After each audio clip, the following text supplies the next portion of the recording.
Hey guys, welcome back to another episode of Minecraft Memories.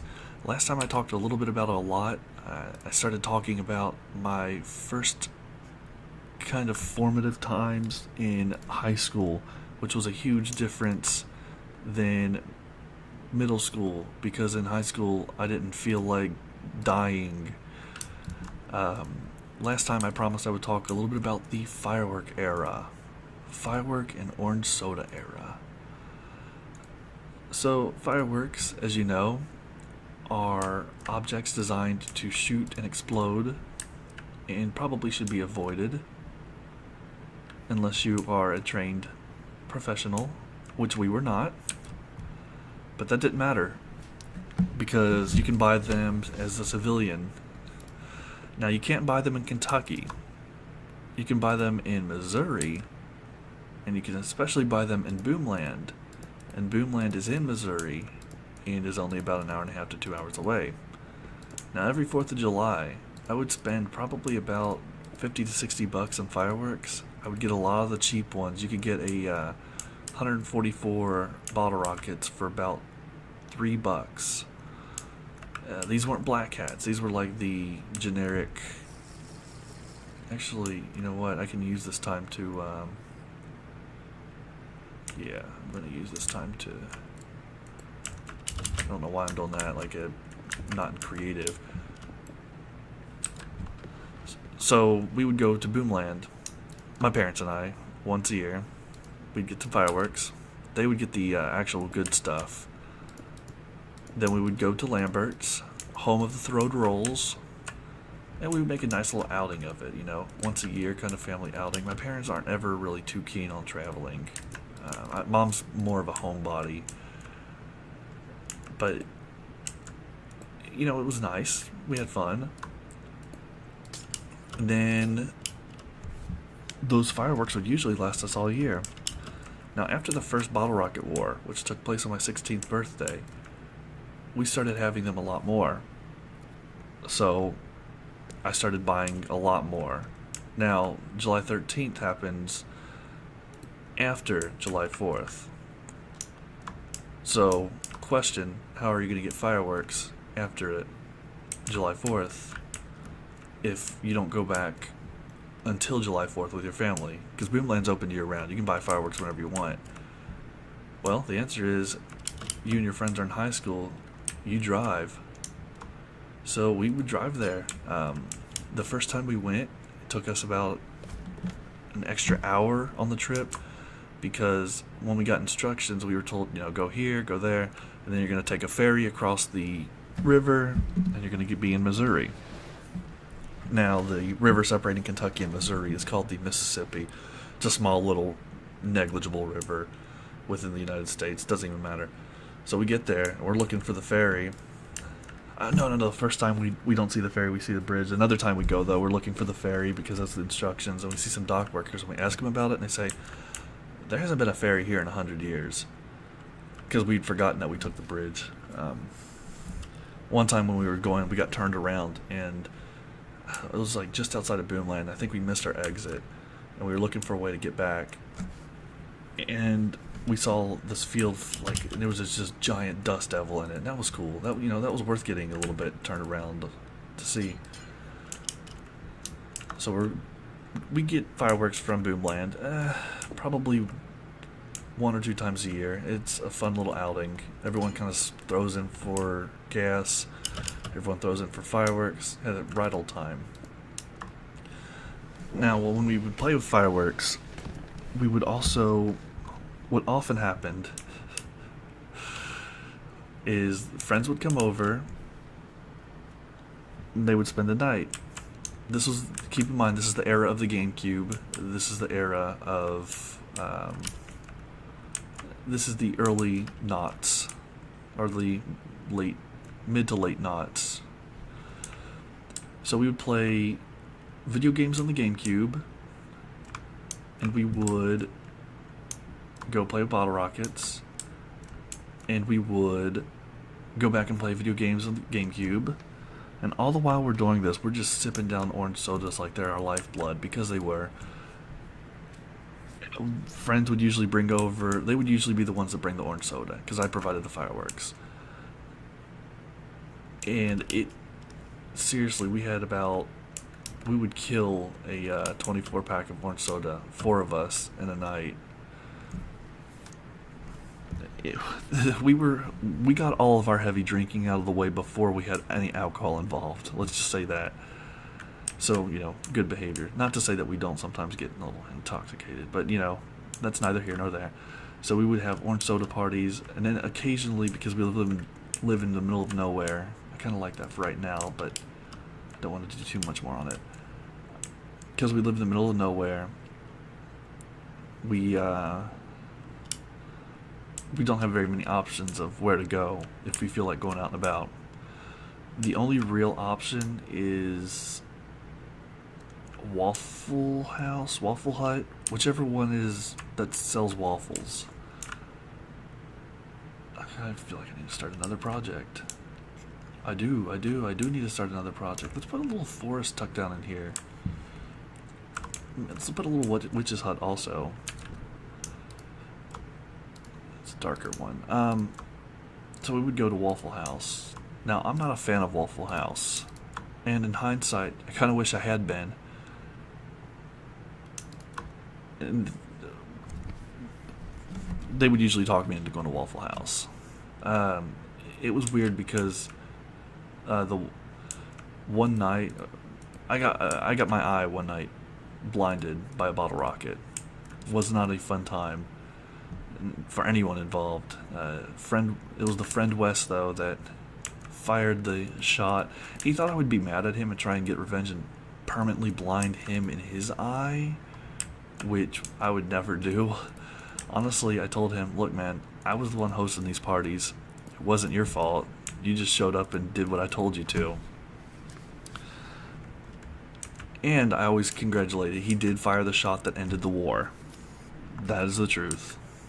And actually, that night, they came over. It was another expected bottle rocket night. Mom and Dad were over at a friend's house.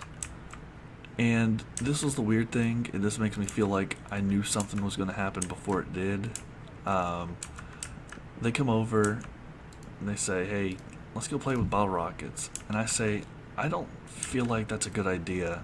I actually think we should probably go to Waffle House. I don't like Waffle House. I just mentioned that. I mentioned it again. I'm nothing if not repetitive. Now, I'm nothing if not repetitive. But I said, we should go to Waffle House. I did not feel like it. Something was telling me, don't play with bottle rockets. Well, listen to your instincts, folks, because what happened was they talked me into going out and playing with bottle rockets. And, it didn't take much convincing, to be fair. But there was that wriggling inkling within my gut that said, don't play with bottle rockets tonight.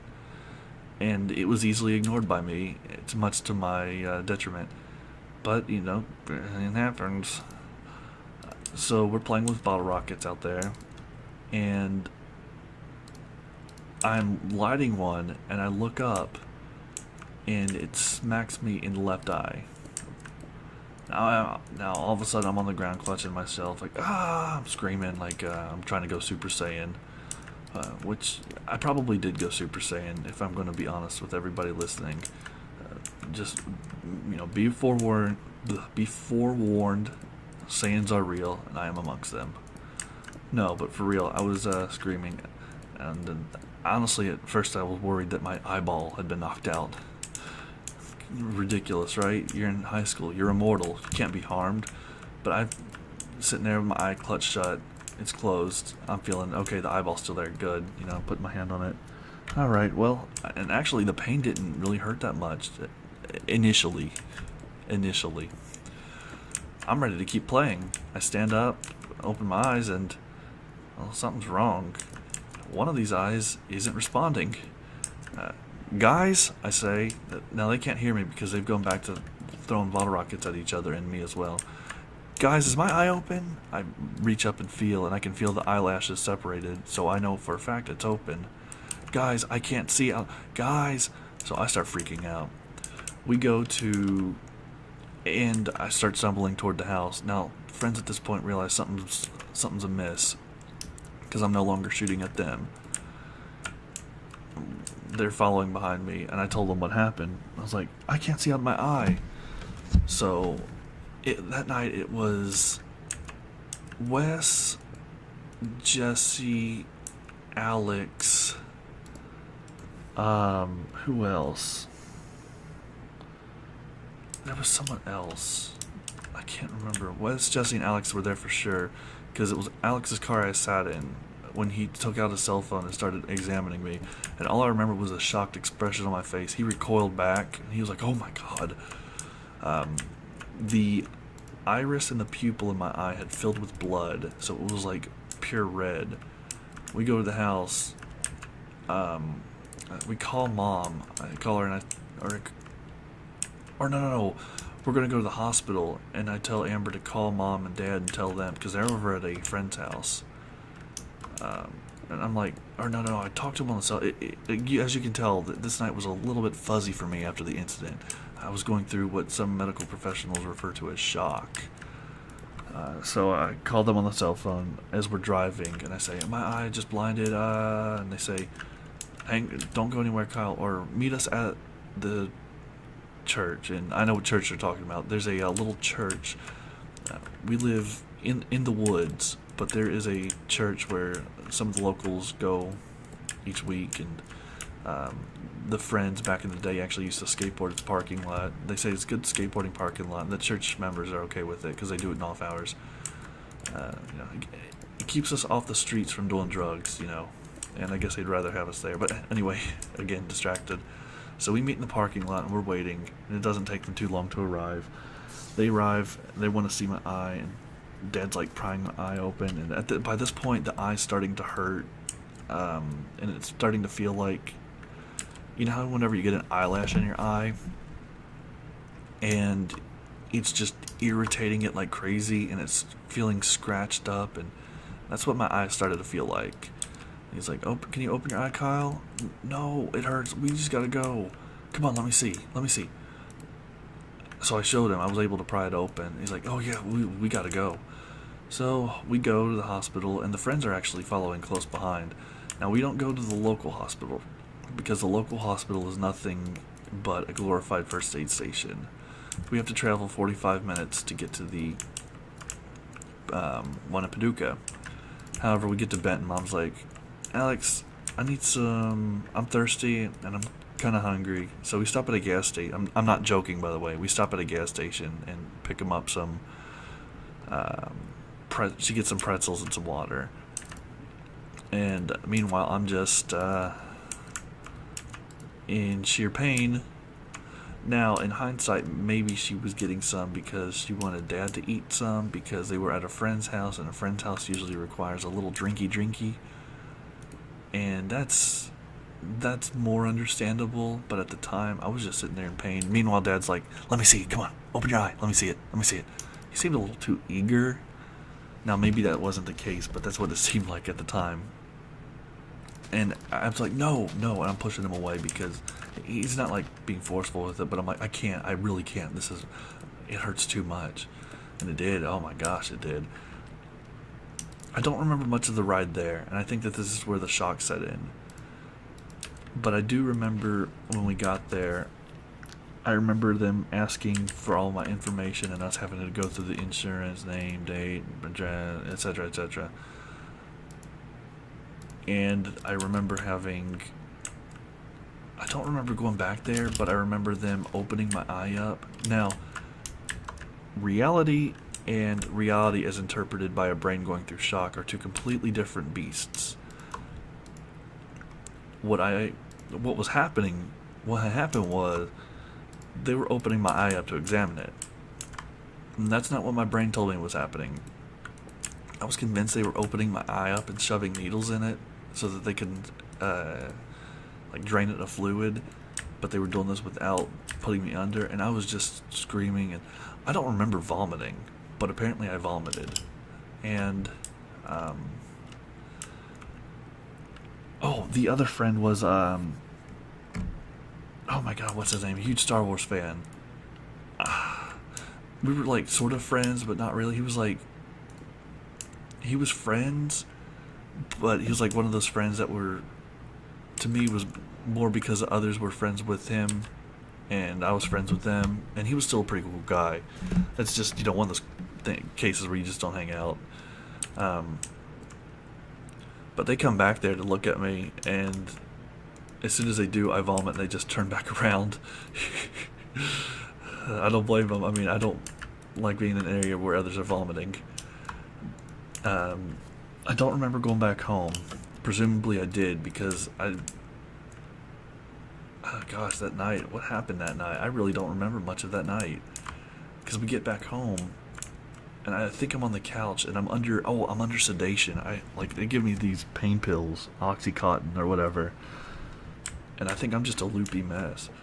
The first night, Mom and Dad told me to take them. It was kind of like one of those no ifs, ands, or buts about it. You're taking these. After that, I was more firmly planted in reality and less pain. I said, no, I don't need them. I don't think we got home until after midnight or something. And I don't know. This was actually around Christmas time. This was a Saturday. We had actually just got done marching the Christmas parade, and the friends were coming over because we had fun that day. And yeah, come on over, guys. We're gonna have fun at home. We're gonna have another orange soda night. The next day, because the first movie we watched was A Christmas Story, which has the you'll shoot your eye out, and I'm laying on the couch half dead. Mom's making jokes about it, because Mom's got a really good morbid sense of humor sometimes. It might sound like it's inappropriate, and maybe to others it might be, but that's kind of exactly what I needed. I think these are guys you gotta do in a 4x4. So she's like, you'll shoot your eye out, and I'm like, well, next time don't do that, Kyle. Or next time learn to dodge is what she likes to say. You're right. Can you pass the sedative? No, I didn't take too many more drugs. But those parties, I mean, besides being permanently blinded in one eye forever, they were pretty fun. One time we put on Mario. We were playing Mario Party. We did 50 turns, and on the TV next to it, we watched this movie called The Dreamers, which was this god-awful, really confusing semi-art house movie with a main character that looked a lot like Leonardo DiCaprio. And in fact, we looked it up later, and the creators of the movie intended for DiCaprio to play the main character. I don't know. I looked up the synopsis, and it's like, whoa, oh, I like that. I didn't remember that could happen, but now I do. These synopsis is something like these American students go to France in the 1960s to chase the dream of becoming artists, and all I remember is two of these characters getting in a bathtub, and one of them pulling up their hand, and it's full of blood, and she looks at the other character being of the opposite sex, and says, "Don't worry, it's my blood," and they start making out. And it was the most bizarre, crazy, surreal thing. And whenever it's 3 in the morning, and you're at the point of mental exhaustion, it was similar to being drunk. It was like being drunk without the drunkenness. And I know that doesn't really make too terribly much sense, and that's okay. It doesn't have to, but drunkenness without being drunk. You're loopy. You're sleep happy is the best way. Sleep Happy, by the way, was actually the name of one of the bands my friends started in high school. I wasn't in the start your own band and expect to get world famous scene, but I had friends who were, and they would make multiple bands, and they would often break it up. Should have hired me to write some lyrics. And thinking about it, I'm a mad rapper. Whenever I put the pedal to the metal, I can rap like nobody else. I can't rap freestyle. I gotta have it written down. But I'm gonna release a rap album one day. Don't doubt me.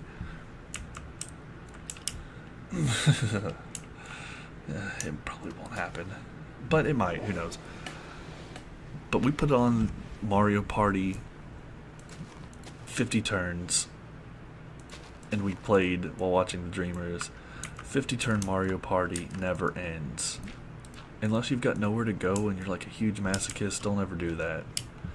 It's not worth it, kids. Don't be like me. Go out and play with bottle rockets instead. No, don't. That is also a negative. Yeah, I kind of dig that. It's a little house, hidden house. I feel like maybe, what else does it need? Maybe like a ladder going up. Yeah, I can see that. Put some stone stairs. We would I gotta tell this one. I think this was about middle school. I realized after I ended the really, for lack of a better word, depressing middle school story that I actually have a lot of middle school memories, but most of them come from not being in the school itself and instead arise from after school activities, this being one of them. So these will probably trickle in as I remember them, and there's no guarantee I'll remember them in any specific episode, but when about the middle school era, my BFF Adam and I, we'd spend the night at each other's houses. And he was the he actually got me into video games insofar as I could be said that I'm into them. I grew up with an NES in the house. Mom was given an NES just after I was born, but she just kind of stopped playing it by the time I got to middle school. I might want him in here. He might be the little dude in here. Maybe this is a shop. Maybe this is a food shop. And the games that she had were... Oh, okay, that's why the light level did. The games that we had were... it was Super Mario Brothers, Duck Hunt, and Legend of Zelda. Super Mario Brothers, very, very hard to get and beat. I beat it on the NES once in my life. I've beaten it on other platforms before fairly easily, but early on, I had to do the infinite lives glitch, where you go and you get infinite lives from World 2, 3, or 2, 1. One of those where there's a Koopa coming down the stairs and you have to knock a shell into it over and over and over again. But I did manage to eventually beat the game. God, that took hours. Nowadays, I think I could probably beat it in under 20 minutes. But back then, I could not. And then we had Zelda 2. And those of you that have never played Zelda 2, you're not alone. It's kind of one of the black sheep of the Zelda games. It's not to the level of like Zelda's Adventure or One of Gamelon, but it's up there in terms of games that people don't really like about Zelda. I loved it personally. I found it so difficult because it was. It's widely regarded as one of the harder Zelda games. In fact, whenever people are talking about difficult games, they often bring it up. It's not the most difficult, but it's not the most easy. One of my friends, actually, I was playing it on the Wii, and I showed him some of the things about it, and he's like, I'm surprised video games survived with them being this hard. I'm surprised people didn't just get frustrated and give up on them altogether. Which made me feel good about how bad I was back then, and still am, but especially back then. So I went over to his house, and I had a Game Boy Color. I got that actually when I was 13. I'll tell that story here in a second, but actually I'll tell that right now. I got a Game Boy Color when I turned 13. That was my 13th birthday, and I got Wario Land 3. No. I guess it was his house first. His house, I kind of started getting into video games because we'd go over there and he had a PS2. Or, no, PS2. What is this, the future? A PlayStation. Normal PlayStation. And we would play this racing game where you race downhill and go through these colored gates. You'd race downhill and, like, you'd have a bicyclist, a skateboardist, it was like some extreme sports game, but you'd race downhill and you'd go through these multicolored gates, and the person at the end that had the most points won. We'd play Crash Bandicoot Racing, fun game. Actually, I've been doing a lot of trim this color. Let's use some wool. Let's make this the Robin Hood outlet store. we would play the Crash Bandicoot Racing, fun game, and then we would play various other games, but those were the two big ones. I remember I used to love watching him play video games, kind of showing my millennial roots there a little bit before they actually had time to flourish, because Let's Plays are so popular these days. In fact, I'm recording one. I remember him playing all sorts of RPGs, but no, I would go over to his house. I'm going to just go back to the original story. We'll have plenty of time later for others. I would go over to his house, and at some point, and I don't know who started it, I think what had happened was we were over in his trailer, and he got some food from the kitchen, and I was always deathly afraid of waking his mom up. I don't know why. It wasn't like she would be mad. She was supposedly a pretty sound sleeper, but we would go, and I think we got food, but then the practice started where one of us would like, alright, I'm going to go get food, but I want you to come with me. Okay. And then after that, I'm going to go get food. I don't know, but what happened was we started this like adventure game where one of us would write these clues, and then we would hide them throughout the house. And then in the dead of night, you had to go and get them without waking anybody up. So we would start off like in his room, and I would be waiting here, probably playing video games, but only a little bit. I was still not too into them, but I was kind of understanding their appeal. Single player games, I should say. Then he would go, he'd made his clues, and he would go throughout the house and hide them. When I say clues, little pieces of paper, kind of follow the, like a Nicolas Cage National Treasure.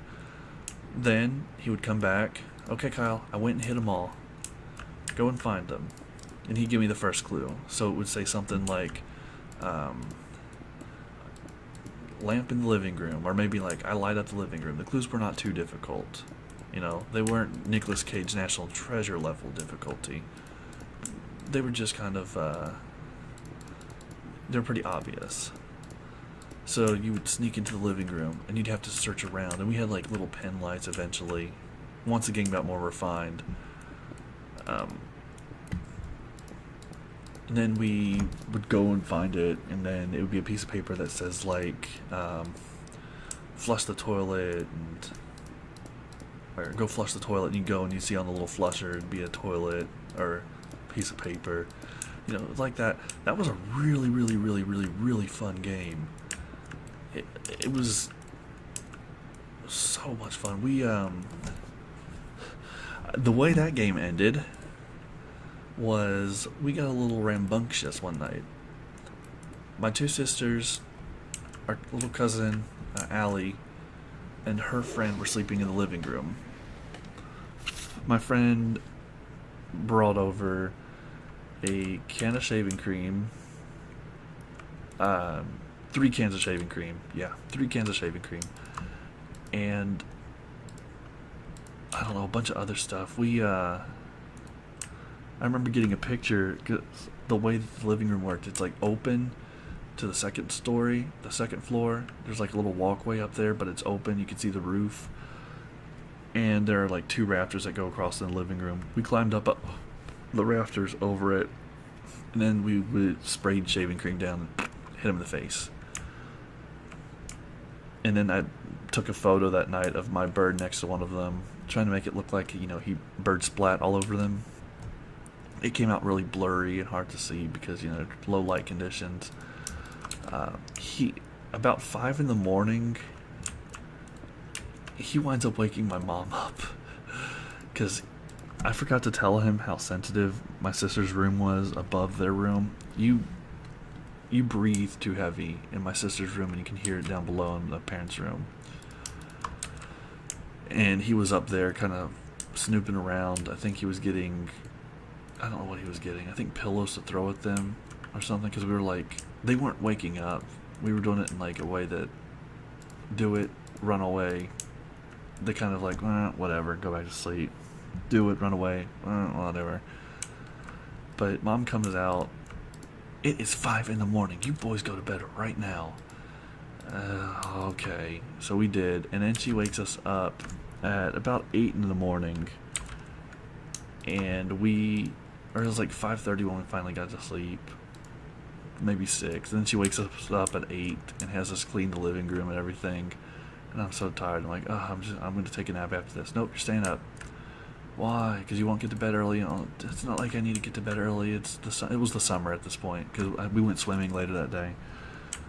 But it's not like I need to go. It's the summer. I can sleep in. Nope, you got to get a normal schedule. Mom's always obsessed with normal schedules. Mom's obsessed with normality, my God. You do something too out there, and she's like, I don't know how I feel about that. One of these, she's getting a little bit better about it, but I always feel like I should like do something really crazy just to see how she reacts to it. Like, if I did the whole, Mom, I'm gay. I'm not really gay. There's nothing wrong with it, but she's very, very, very. I think she'd be okay with that because it's normal enough now. She wouldn't hate it in and of it, a thing in and of itself, but she would hate it because others dislike it, and so she would too. I don't know. It's a really weird way to be. But I should be like, I should find whatever this month's flavor of media fear is, find out what they're railing against, and say, Mom, I'm that, and then watch as she freaks out, and eventually after 6 months, whenever they realize it's no big deal, whatever that flavor, like let's say the media is going on about like,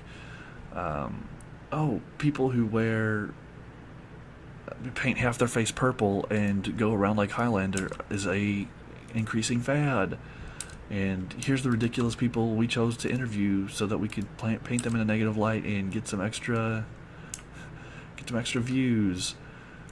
And then I could like, this is just an example, obviously this isn't too big of a trend yet, I'm gonna start it though, you watch. But then she would like see that on the news, and then I would be like, oh, you can take my fad, but you can never take my freedom. And I can just like tell Mom that I'm a Highlander now, and she's like, no, I still love you, Kyle, but I'm upset about this because I don't like things that are too out there. I wouldn't do that though. I choose to dress up as a Highlander not to freak people out, but because I truly believe in Wallace's cause. Let's give him a name. This episode's going long, but I don't care. Maybe this will be like the super special, extra long one. I just kind of feel like talking right now and playing. Sometimes you need that. It's a little bit of a therapy. First time I did get a video game, though, of my own, I was 13. Now, up until that point, I kind of wanted a video game, and I was hoping Santa Claus, wink wink nod nod, would understand it. I actually, but, you know, I try and tell Mom and Dad, give them hints, like, oh man, I just went over to Adam's, that was a lot of fun playing on his game station. I'm glad I didn't get, like, too hint heavy on that, because I'm sure Mom and Dad would have done the traditional parent thing, and, like, instead of get, like, a PlayStation, they get, like, a play system, you know, like some cheap knockoff brand from China. Oh, this one's like $15 cheaper, and it looks like the same cover. Sure, that'll be fine. So I'm glad I didn't lean too heavily on that. What in the world? Can I put you down? No, I don't know what this is. Some of the stuff, guys, is just blows me away. But the first time I turned 13, I got a tools, yeah. I got a Game Boy Color, and I got Wario Land 3. And the reason I wanted that game, I think because they said, Mom's like, what do you want for your birthday? And at that point, I just outright told her, Game Boy Color, Wario World 3. And actually, we went to Walmart, and they said, Game Boy Color is going to be irrelevant soon. For $20 more, you could get a Game Boy Advance. I was like, I don't need a Game Boy Advance. I get a Game Boy Color. But look at that. I was like, who cares how small the cartridges are? Let's do Mr. Skullman. Bring me a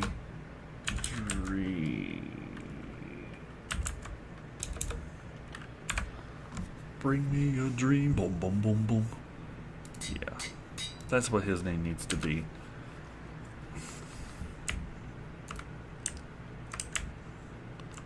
Bring me a dream. Let's get this copied. And then, I'm going to empty my inventory. These are the things he sells. He sells St. Ulam's head. Arrow of Swiftness. This was a thing I didn't understand. Probably keep one of those around. Also, when I turned 13, we went to the car wash and the reason I remember that is because Mom just got a new vehicle, and I was complaining that the new vehicle, it was a van. I was like, I don't understand the windows on this van. You press up and they go down, and you press down, they go up. And she's like, oh, it's not that. It makes sense, Kyle. So we were in the car wash, and her window was cracked down just a little bitty bit. And the water's coming down. I was like, Mom, I think this is cracked. And then she freaks out, and what'd she do? Put the window down. Why? Because I was right, and her car makes no sense. I don't know. It was one of those ones where it's like a little flip switch. You lift it, and then the window goes up, I think, or down. What is that? Is that a floating thing, or is that a cloud? I think that's just a cloud. Yeah, I can see through it. But I got wet, and I was worried my Game Boy Color wouldn't work, but I mean, that's a Nintendo. Nintendo ones are notorious for being super strong. But the video games that I remember he let me borrow, the very first Zelda game that I ever played and actually beat was Oracle of Seasons. I was over at his house, and his mom made this really good casserole, and he was playing something on CV, and I had my Game Boy over there, and hey, I had like the, man, quintessential 2000s, 90s kid. I had the Game Boy Color case, the Game Boy Color hookup thing, the Game Boy Color charger pack. I mean, I had two cases that were interchangeable, because my Game Boy Color was blue, but I had a clear case or a purple case, and I actually like to have it purple, because purple's a cool color. Maybe this chamber in here is going to be the purple chamber. Let's make it more than just a square. Let's make it more than meets the eye. Okay, that tells me where that needs to end.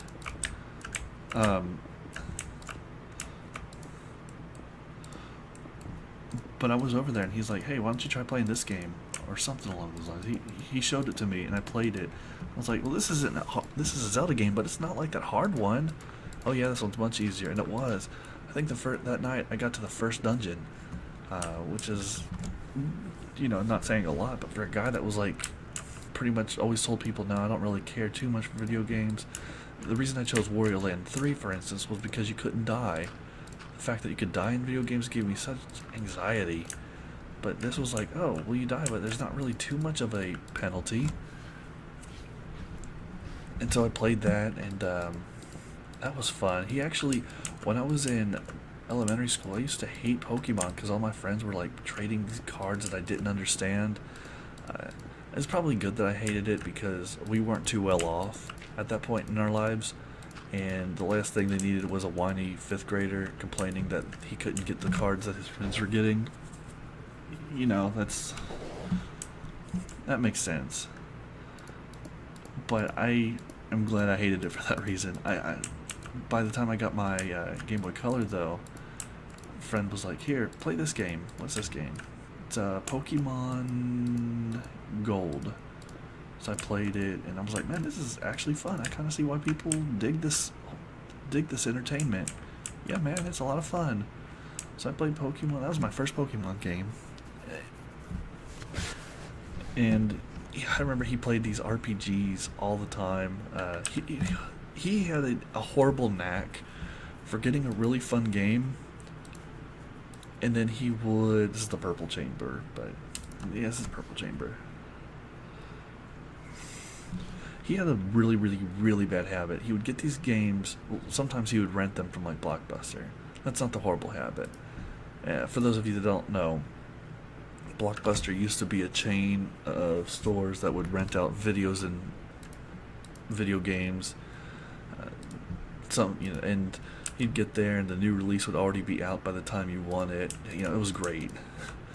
It was one of those little stores that could only exist in the era that it did, because the internet, the ubiquitous nature of VHSs was, oh my god, I hate this.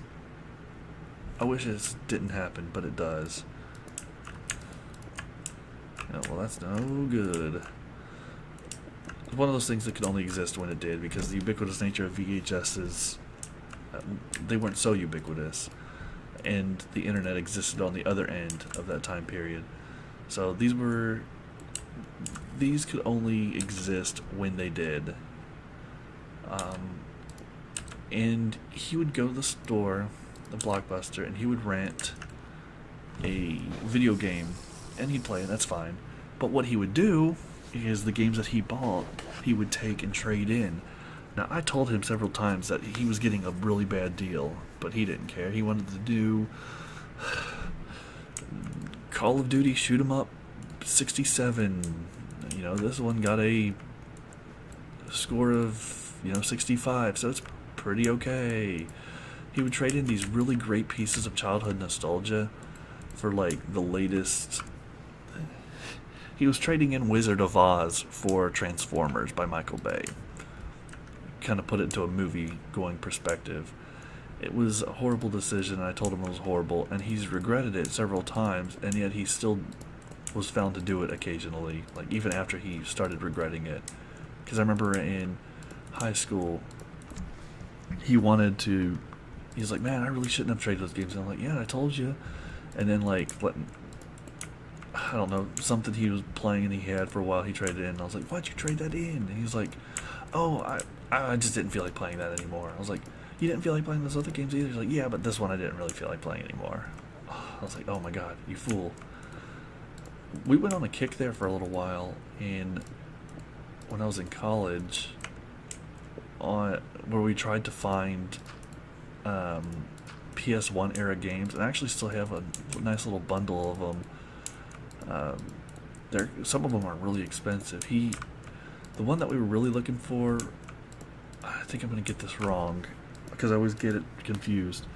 It was either Breath of Fire 4 or Legend of Dragoon. Is the one where you could turn into like your half dragon or something on your mom's side. You get like the dragon scholarships because they need minority quotas or something. I don't know.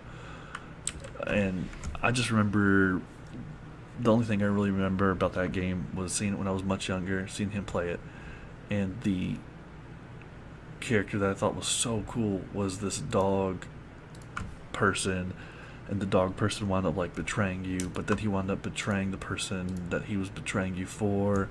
I think the dog's character was named Matthias or something, and like, huge emotional roller coaster, because a friend was like, oh man, I hate Matthias, and I was like, yeah, I hate him too.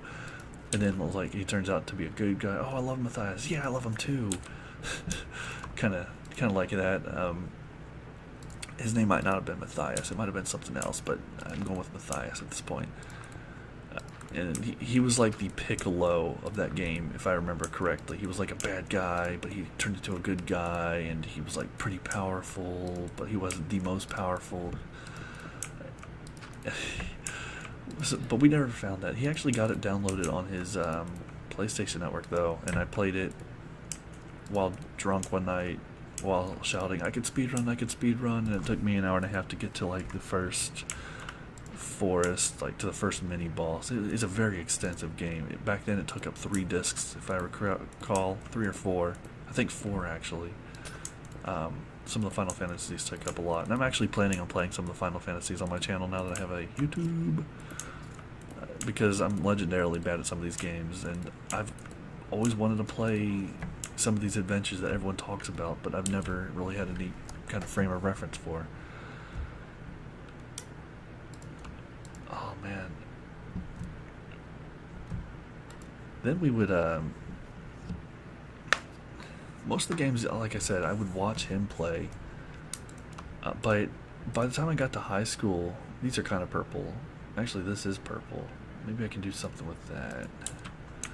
By the time I got to high school, I was more into the whole game scene. I remember one of the best summer vacations I had when I was a kid. I was borrowing Wind Waker from him, playing it on my GameCube, and it was like when you're a kid, you get these like very beautiful, brief glimpses of events that you think, "Ah, that really was the perfect, vacation." And this was, one of those very, very, very, very rare times where you're almost, if you went back in time, then it wouldn't be that good a second time. You really want to relive it, but you realize it wouldn't hold the same flavor. It wouldn't be for me. But that summer. I played Wind Waker on there. I beat Wind Waker. A beautiful game. The smell of like soot coming down from the fireplace. The smell of soot it's a very summer smell. Parents' house. For some reason in the summer it always comes down in the summer, not in any other time of year. But that's fine. It's a good, it's a good time.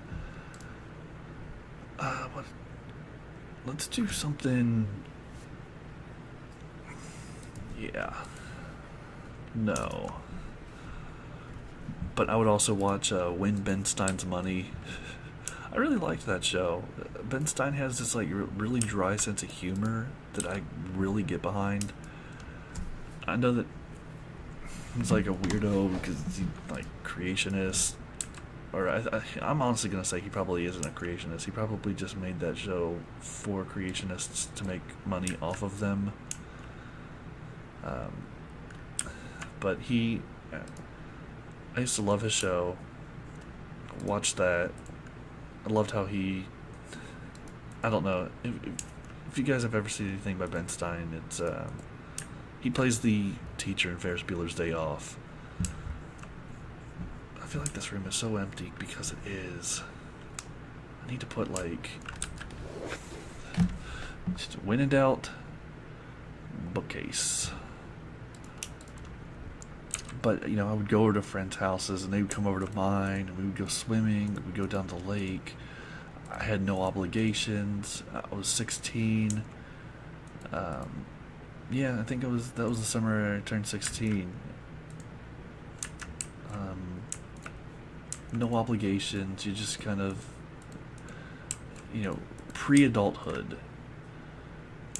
And, you got more autonomy. Not quite the level of adulthood, but you've got some. And you still have no real responsibilities. And, the perfect culmination, and it can only exist in just like Blockbuster, can only exist in a very small time period. But it's worth treasuring. People online will still treasure the old Blockbuster. Like, oh man, Blockbuster, and yes, it's way more inconvenient. No one would go to it for real nowadays, but they treasure the idea of it, and I think that's what I do most. I think I'm treasuring the idea of this time period because it was worth treasuring. Every moment really is worth treasuring, even the bad ones, because the bad ones kind of help shape who you are, where you're from. I'm gonna eventually one day figure out where this potion of See at Night is. Oh, okay, so it's the first glowy one. I need to remember this. It's probably... But even the bad ones, even my bad memories from middle school, those middle school memories help shape who I am. And as bad as... I would never go back to that time period. But would I sacrifice those memories entirely? No, they're not good. Well, very bad hombres, folks. But I wouldn't sacrifice them because I needed those to become the me that I am. Okay, I thought you could do. Oops. Does it tell me where I can put them? Nope. Okay, so it's like you can't. Okay, I'm gonna leave it like that. It's cool. And then I need something against this wall, so...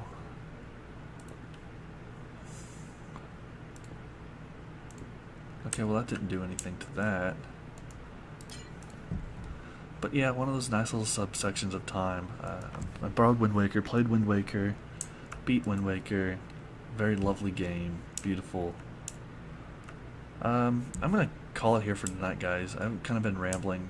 The later section of this has been a little bit more rambly than the others, and I'll finish up the inside of this later. For now, thank you guys so much for watching, listening to me. This one's almost an hour long. I won't make it this long too often, but sometimes you just need to talk. Thank you guys so much for watching, and I'll see you next time. Bye.